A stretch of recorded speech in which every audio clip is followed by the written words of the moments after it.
Notre thème de ce jour, c'est le revêtement de notre nature originelle. Amen. Alléluia. Amen. Donc, bien aimé, notre message commence justement dans le livre de Ruth, chapitre 1, versets 1 à 7. Alléluia, je lis la parole du Seigneur. Du temps des juges, il y eut une famine dans le pays. Un homme de Bethléem de Juda partit avec sa femme et ses 2 fils pour faire un séjour dans le pays de Moab. Le nom de cet homme était Elimelech, celui de sa femme Naomi.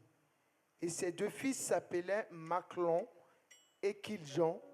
Ils étaient Éphrasiens de Bethléem de Juda. Arrivés au pays de Moab, ils y fixèrent leur demeure. Elimelech, mari de Naomi, mourut et elle resta avec ses 2 fils.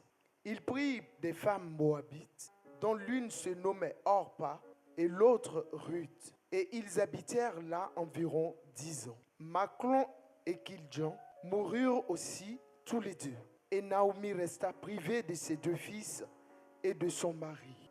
Puis elle se leva, elle et ses belles-filles, afin de quitter le pays de Moab, car elle apprit au pays de Moab que l'Éternel avait visité son peuple et lui avait donné du pain. Elle sortit du lieu qu'elle habitait, accompagnée de ses 2 belles-filles, et elle se mit en route pour retourner dans le pays de Juda. Amen. Bien aimé, la Bible nous dit du temps des juges. Alléluia. C'est-à-dire qu'on nous plante le décor de l'histoire qu'on va nous conter plus tard. Alléluia. Amen. Le temps des juges, c'est le temps de la conquête de Canaan. Alléluia. C'est un temps de conquête pour le peuple d'Israël. C'est aussi un temps où le Seigneur décide de rendre justice à son peuple. Amen. Alléluia. C'est dans ce temps-là que la Bible nous dit que dans ce temps-là, on nous présente un homme et sa famille. C'est un homme, on nous présente d'où vient cet homme. Alléluia. Amen. La Bible vraiment prend la peine parce que l'histoire qui suit est une histoire importante. La Bible nous dit que cet homme est du nom d'Elimelech. Il est de la famille de Juda. Alléluia. Amen. Nous savons que Juda, c'est la tribu. Juda est le 4e fils. Le 4e fils de Léa et de Jacob. Alléluia. C'est de là que sont issus les rois de Juda. C'est pour ça que je vous dis que les détails sont importants quand on lit la parole de Dieu. Aucun mot n'est pris au hasard. Alléluia. Quand on est de la famille royale, alléluia, il y a les décisions qu'on ne prend pas au hasard. Alléluia. La Bible dit que Elimelech décide parce que c'est au temps de famine. Alléluia. Amen.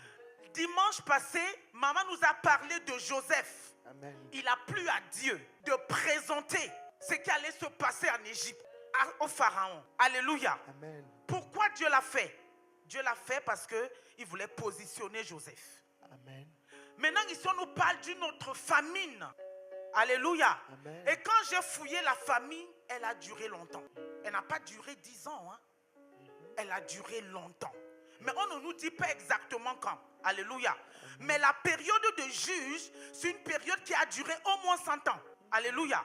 Amen. Et donc les juges qui prenaient, c'est-à-dire le Seigneur a permis que ceux qui allaient régner sur Israël, c'était des hommes en tenue, des hommes forts, des hommes charismatiques, capables d'amener le peuple vers la terre promise. Amen. Alléluia. Amen. Donc la Bible nous dit quoi? La Bible nous dit que Elimelech, de la famille de Juda, prend la décision de quitter. Alléluia. A-t-il consulté Dieu? Bien aimé, est-ce que quand il nous arrive de prendre des décisions, on est une race choisie? Alléluia. On est une race élue. Alléluia. Amen. On ne se lève pas un matin pour faire n'importe quoi. Amen. Amen. Parce que les décisions que nous prenons ont des conséquences sur nos vies et peut-être sur la vie de nos enfants. Amen. Et peut-être sur plusieurs générations. Alléluia. Amen. Donc il est important pour nous, bien-aimés, avant de prendre une décision, de consulter l'Éternel. Elimelech ne l'a pas fait. Il est d'une race royale. Il décide de quitter parce qu'il veut fuir quoi? Il veut fuir la famine. Alléluia. Amen. Bien-aimés, La Bible nous dit qu'il a décidé de quitter et il a amené avec lui son épouse et ses 2 garçons. Et ils sont d'abord allés pour un séjour et le séjour s'est transformé en demeure. C'est ça. Alléluia. Amen. Il va pour quelques jours certainement. Quand on dit je vais passer un séjour quelque part, généralement ce n'est pas pour longtemps. C'est vrai. Alléluia. C'est pour un peu de temps. Il a décidé d'aller où? Chez les Moabites. Bien aimé, nous savons que Moab c'est l'enfant issu de l'inceste entre Lot, le neveu d'Abraham, et sa fille aînée. Yes. Alléluia. Amen. Donc, tu es dans la maison de Dieu. Je suis dans la maison de Dieu. Parce que c'est difficile. Parce qu'on se dit depuis que, et moi-même je me le dis souvent, quand j'étais dans le monde, c'était facile pour moi. Depuis que je suis en Christ, ça devient compliqué. Bien aimé, je retourne dans le livre de la Genèse. On va revenir sur Ruth. Genèse chapitre 1. La terre était en forme et vide. Il y avait des ténèbres à la surface de l'abîme, et l'Esprit de Dieu se mouvait au-dessus des eaux. Dieu dit que la lumière soit, et la lumière fut. Dieu vit que la lumière était bonne, et Dieu sépara la lumière d'avec les ténèbres. Alléluia. Il y eut un soir, Il y eut un soir, il y eut un matin. Alléluia. Amen. Bien aimé, vous savez, quand on fuit quelque chose, on transforme une autre décision en fait. C'est-à-dire qu'il y aura une autre conséquence C'est ça. par rapport à ce qui devait se passer dans notre vie. Il y a une conséquence. Dans le livre de la Genèse que nous venons de lire, la Bible dit que il y avait les surfaces, les ténèbres qui couvraient la surface de la terre. Mais l'Esprit de Dieu se mouvait au-dessus des eaux. Amen. Bien aimé, dans cette situation-là, Dieu est toujours présent. Alléluia. Alléluia. L'Esprit de Dieu, on se rend compte que dans la création, l'Esprit était là, le Seigneur Jésus était là, le Père n'a pas créé tout ça tout seul. Il y a eu le Père, le Fils et le Saint-Esprit qui ont créé tout ça. Alléluia. Amen. Il y avait un désordre sur la surface de la terre, mais le Seigneur était là. Amen. Pourquoi? Alléluia. Alléluia. Alors Dieu décide qu'il va essayer de remettre de l'ordre. Amen. Amen. La Bible nous dit qu'il a dit que la lumière soit et la lumière fut. En réalité, la lumière était là.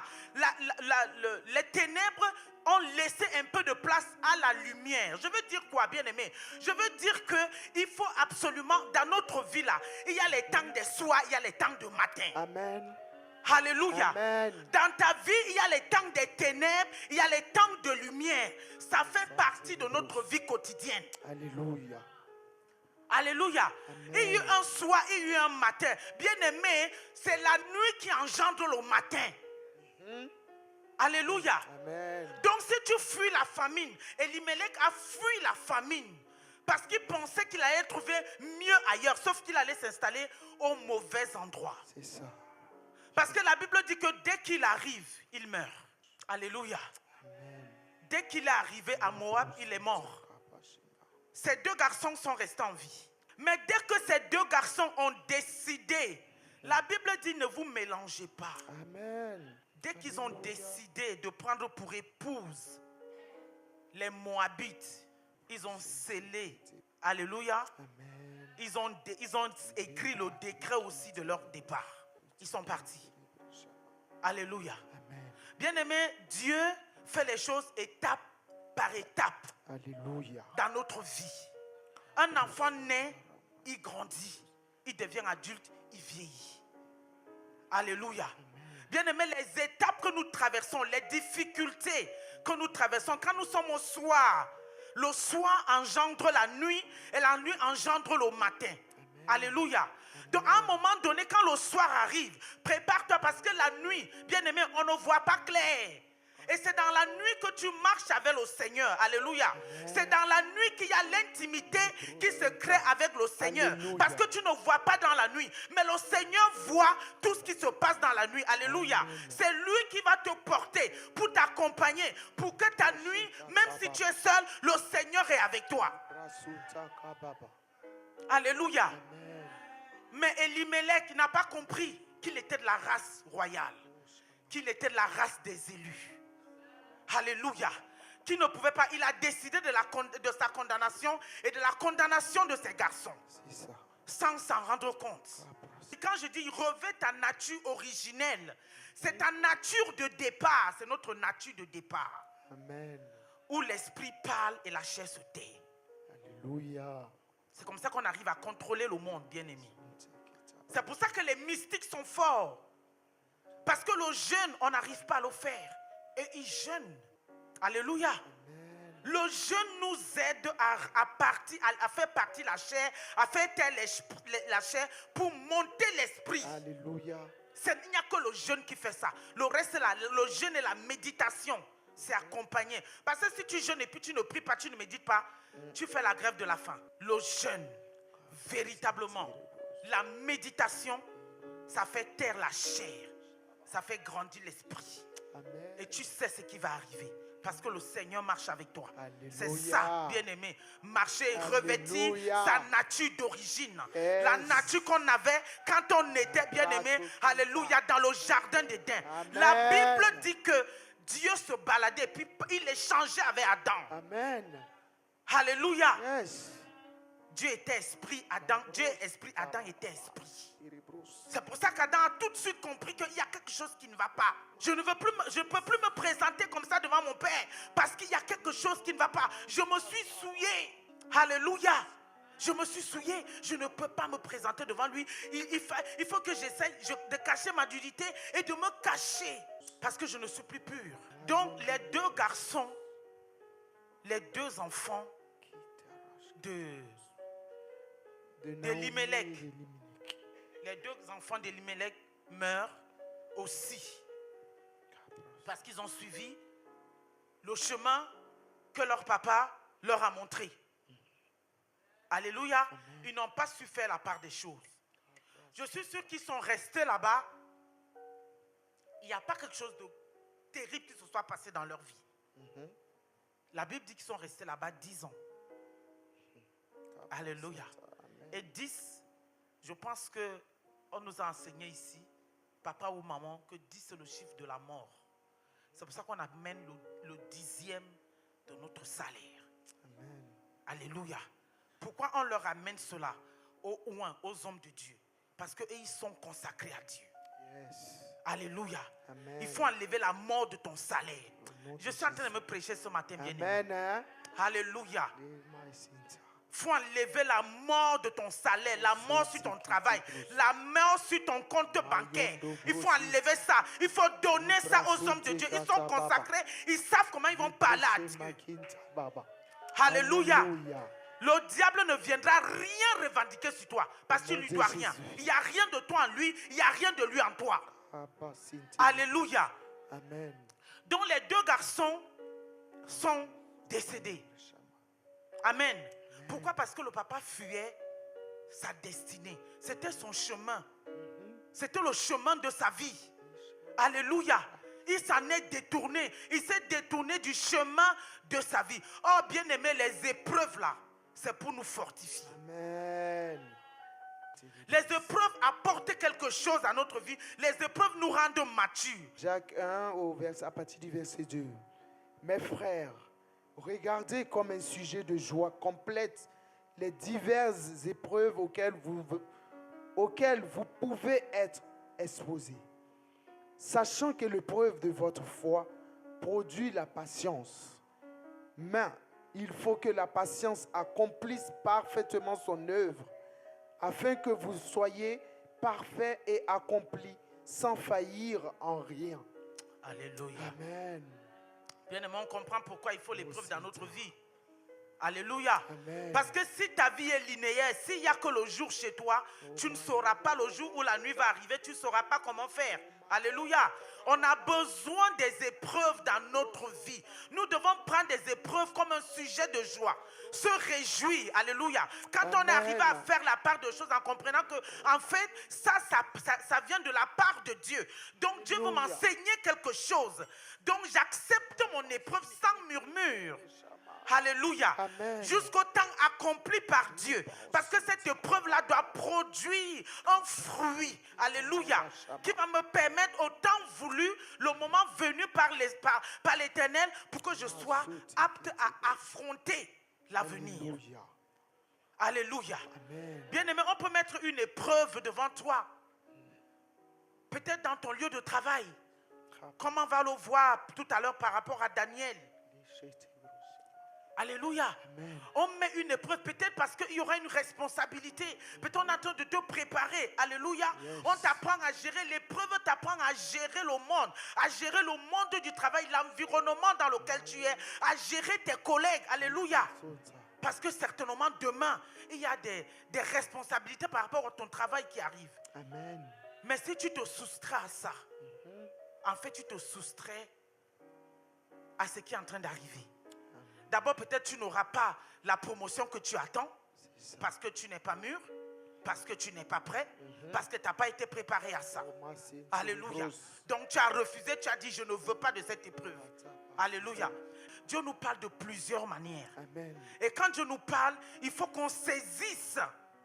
Alléluia, l'occasion. Parce que quand Dieu nous parle par des songes, on ne sait pas, il y a peut-être une situation qui va se présenter à nous par rapport à un enfant de Dieu, par rapport à quelqu'un que le Seigneur va amener au Seigneur, par rapport à plusieurs raisons, bien-aimés. Mais si on ne le fait pas, on se soustrait à ça, on s'handicape soi-même. Alléluia. Amen. Donc, bien-aimé, l'épreuve est là pour te faire du bien. Dis, l'épreuve est là pour me faire du bien. L'épreuve est là pour me faire du bien. Alléluia. Amen. Amen, amen. Donc bien aimé, quand Ruth reste 10 ans, il ne s'est rien passé, elle décide parce qu'elle a entendu. Elle a entendu les nouvelles. Pourquoi elle ne les a pas entendues quand ses fils étaient encore vivants? Naomi, autant pour moi. Pourquoi elle les entend après la mort de ses fils? Alléluia. Ça c'est une question que je nous pose, hein. Je n'en sais rien. Alléluia. Amen. Amen. Toujours est-il qu'elle entend qu'il y a quelque chose qui est en train de se passer. L'épreuve, vous savez, l'épreuve crée un lien très fort entre le Seigneur et nous. Amen. L'épreuve crée une intimité quand on l'exploite. Une intimité, un rapprochement entre le Seigneur et nous. Alléluia. Donc, Naomi, non, c'est Naomi, oui. Naomi décide de retourner. Elle décide de retourner. Alléluia. Et je n'ai pas voulu continuer parce que ce n'est pas vraiment la suite qui nous intéresse. Je voulais vraiment attirer notre attention, bien-aimés, sur les décisions que nous prenons. Il faut que nous sachions qui nous sommes. Et que autant le regard de Dieu est sur nous, autant le regard de l'ennemi est sur nous. La Bible dit que notre accusateur, alléluia, il est à côté de nous. Hein. C'est-à-dire qu'il y a l'ange de l'Éternel à gauche, à droite, et l'ange des ténèbres à gauche. Amen. De la même manière que ton ange va aller rapporter ce que tu as fait de bien, son ange aussi va aller lui rapporter ce que tu as fait de mal. Et lui, il va aller dire ça au Père. Et comme Dieu est juste, il va faire ce qui est juste. Alléluia. Donc bien aimé, on va continuer notre lecture. Daniel 1 à partir du verset 8. Amen. Je lis la parole du Seigneur. Daniel résolut de ne pas se souiller par les mets du roi et par le vin dont le roi buvait. Et il pria le chef des eunuques de ne pas l'obliger à se souiller. Dieu fit trouver à Daniel faveur et grâce devant le chef des eunuques. Le chef des eunuques dit à Daniel, « Je crains mon Seigneur le roi, qui a fixé ce que vous devez manger et boire. Car pourquoi verrait-il votre visage plus abattu que celui des jeunes gens de votre âge? Vous exposeriez ma tête auprès du roi. » Alors Daniel dit à l'intendant, à qui le chef des eunuques avait remis la surveillance de Daniel, de Anania, de Michaël et d'Azaria. Éprouve tes serviteurs pendant 10 jours, et qu'on nous donne des légumes à manger et de l'eau à boire. Tu regarderas ensuite notre visage et celui des jeunes gens qui mangent les mets du roi. Et tu agiras avec tes serviteurs d'après ce que tu auras vu. Il leur accorda ce qu'ils demandaient et les éprouva pendant 10 jours. Au bout de 10 jours, ils avaient meilleur visage et plus d'embonpoint que tous les jeunes gens qui mangeaient les mets du roi. L'intendant emportait les mets et le vin qui leur étaient destinés et il leur donnait des légumes. Dieu accorda à ces 4 jeunes gens de la science, de l'intelligence, dans toutes les lettres et de la sagesse. Et Daniel expliquait toutes les visions et tous les songes. Alléluia. Amen. Amen, bien-aimé. Amen. Bien-aimé, on connaît l'histoire de Daniel. Amen. Daniel fait partie des personnes qui ont été déportées. Alléluia. Parce que c'était dans les plans de Dieu aussi. Amen. Ils ne sont pas dans leur pays. Alléluia. Ils sont ailleurs, comme nous sommes ici en France aujourd'hui. Amen. Ils ne sont pas chez eux. Mais ils sont dans la cour royale. Amen. Alléluia. Parce que le roi veut s'entourer des pépites d'Israël. Yes. Amen. Donc ils sont dans la cour royale. Et dès qu'ils arrivent, on veut les nourrir. Bien-aimés. Et c'est ce qui nous arrive souvent. On se compromet très facilement. C'est ça. Alléluia. Amen. On se compromet facilement. On se dit oui, je vais manger à la table du roi. C'est ce que la Bible dit. C'est vrai. Mais ce n'est pas tous les mets du roi qu'on mange. C'est ça. Alléluia. Amen. Ce n'est pas tous les mets du roi qu'on mange. La Bible dit qu'il était écrit, il était décidé qu'on devait les nourrir d'une certaine manière. Mais Daniel a dit non. Ce n'est pas parce que je ne suis pas dans mon pays que je ne veux pas continuer à avoir les habitudes et les attitudes de mon pays. Alléluia. Amen. La Bible dit qu'on est de ce monde, on est dans ce monde, mais on n'est pas de ce monde, bien-aimé. Yes. Et c'est ça le véritable problème. Il faut qu'on comprenne qu'on n'est pas de ce monde. C'est à nous d'apporter les choses du royaume ici. Amen. Alléluia. Amen. Daniel arrive, ils arrivent sur la cour du roi. Et on doit les nourrir d'une certaine manière.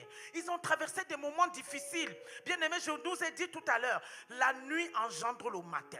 Yes. Alléluia. Amen.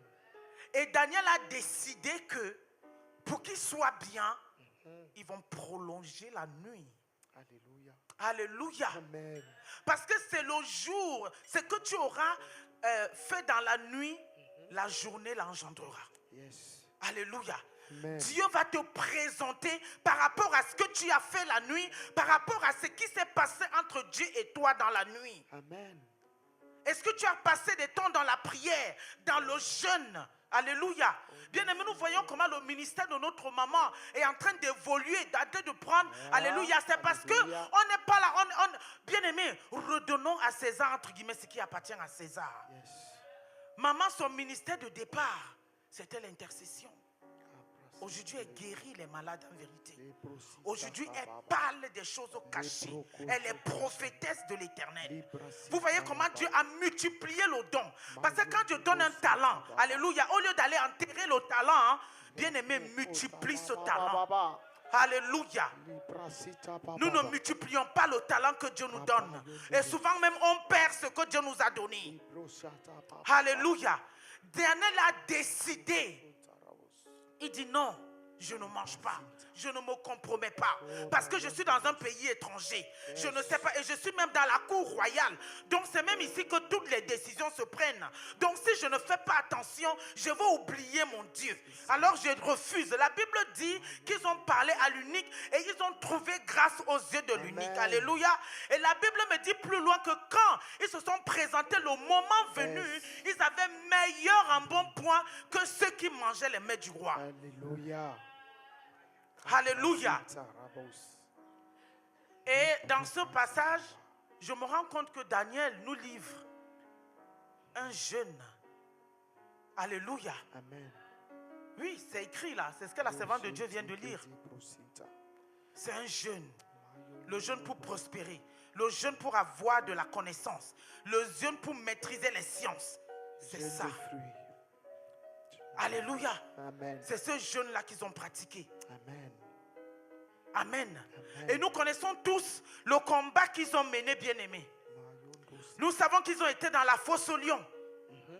Alléluia. Amen. Et ceux qui les ont accompagnés, et ils ont été brûlés. Alléluia. Mais Daniel et ses frères, alléluia, ils étaient en train de causer avec le lion. Alléluia. Alléluia. Parce qu'ils sont des descendants du lion de la tribu de Juda. Yes. Alléluia. La broquinta rabasi. Amen. Bien-aimés, on peut réussir. On peut réussir. C'est une question de volonté. Une question d'engagement. Tu prends des décisions et tu t'en tiens aux décisions. Alléluia. Amen. On peut réussir. Alléluia. Amen. On n'est pas obligé, bien-aimé, de faire les boulots qui ne nous rapportent pas. On peut faire ce boulot-là, mais être entrepreneur. Alléluia. On peut le faire. Être entrepreneur et le Seigneur nous accompagne. Parce que Daniel a réussi. Amen. Alléluia. Il s'est imposé. Il s'est imposé. Parce que si le roi a décidé de s'entourer des personnes qui venaient d'une famille royale, autour de lui aussi, je pense qu'il n'y avait que ce genre de personnes. Amen. Et maman nous a pris l'exemple de la semaine dernière de Joseph. Bien aimé, tout est possible. Amen. Il suffit de croire. Alléluia. Il suffit d'accepter son soir. Accepter son soir. Accepter sa nuit. Alléluia. Amen. Et accepter que le Seigneur nous accompagne. Dans la nuit, on cherche Dieu. Alléluia. Parce que dans la nuit, on ne voit pas clair. Dans la nuit, on ne voit pas. Sauf si le Seigneur nous permet de voir clairement. Et Amen. ça, on ne peut le faire que dans l'intimité avec le Seigneur. Alléluia. Amen. Donc, bien aimé, Daniel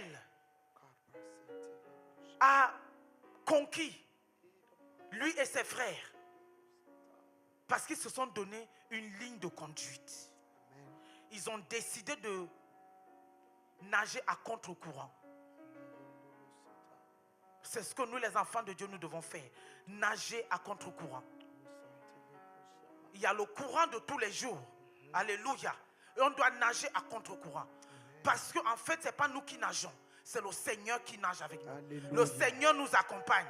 Parce qu'il voit qu'on a de la volonté. Bien aimé, ça va se faire. C'est possible. Alléluia. Alléluia. Amen. Donc, je voulais nous dire ce matin, il faut retourner dans le jardin d'Éden. Amen.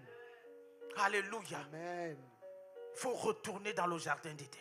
Et on va lire ce verset qui nous parle du jardin d'Éden. Alléluia. Il faut qu'on retourne dans le jardin d'Éden. Genèse 2, à partir du verset 8. Alléluia. Amen.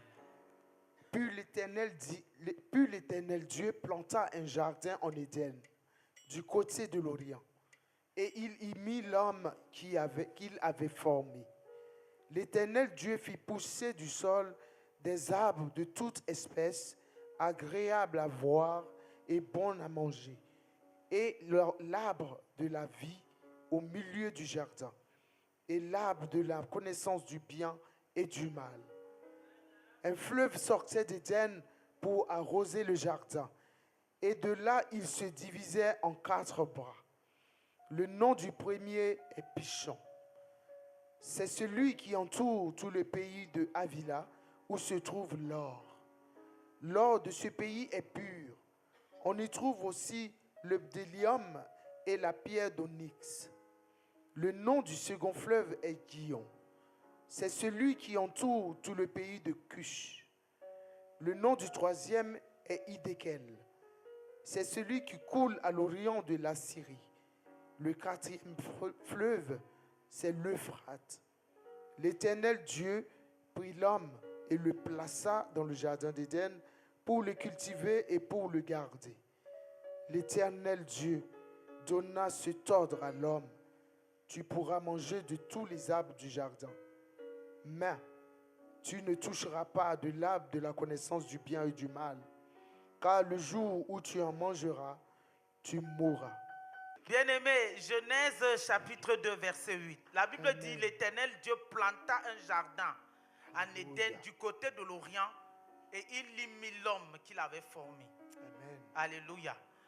Dieu crée un jardin pour le bien-être de l'homme. Yes. Bien-aimé, est-ce qu'on se rend un peu compte? L'amour que le Seigneur a pour nous. Alléluia. Amen. Quand Dieu dit retourner en Éden, ça dit dans notre nature originelle, c'est ce que le Seigneur nous prépare. Yes. Alléluia. Amen. Un jardin préparé pour l'homme uniquement. Un jardin rempli d'arbres fructueux. Yes. Alléluia. Un jardin tellement beau où l'homme va tellement être à l'aise. Alléluia. Bien-aimé. Et dans ce jardin-là, il y a des fleuves. Donc il y a de l'eau. Bien-aimé. Pour arroser le jardin. Pour faire du bien à l'homme. Alléluia. Bien-aimé, je ne sais pas si on se rend un peu compte. Quand on est dans notre nature originelle, Amen. comment on est béni. Alléluia. Amen. On n'a pas besoin de fournir beaucoup d'efforts. Parce que le Seigneur a déjà planté le décor pour nous. Il suffit juste qu'on ait la foi. Alléluia. Et qu'on marche en nouveauté de vie. Alléluia. Ça nous permet, bien-aimés. Alléluia. Quand on est dans une nature, dans notre nature originelle, on est comme, je ne sais pas, Marie. Alléluia. Marie était un choix de Dieu. Bien-aimé, je vais vous dire quelque chose. Marie, la mère de Jésus, elle était vierge. Elle n'était pas la seule vierge. Alléluia. Alléluia. C'était la coutume. Autant, toutes les filles étaient vierges. Amen. Alléluia. Mais Dieu a posé son regard sur elle. Yes. Alléluia. Amen. Dieu l'a choisi. C'est ça. Quand tu es dans ta nature originelle, quand il y a un choix à faire, Dieu pose son choix sur toi. Alléluia. Alléluia. Quand on est dans notre nature originelle, on est comme Paul. Alléluia. Parce que Paul, bien-aimé, il a persécuté le peuple de Dieu. Et puis Jésus l'a touché. Amen. Yes. Et il a dit, Seigneur, me voici. Amen. Et il est allé de par le monde annoncer la bonne nouvelle. C'est ça quand on a notre nature originelle. Bien-aimé. Quand on a notre nature originelle, on est comme Pierre. Alléluia. Alléluia. On est comme Élie. On peut demander à la terre de tourner. La terre arrête de tourner. Amen. Quand on est dans notre nature originelle. Alléluia. Yes.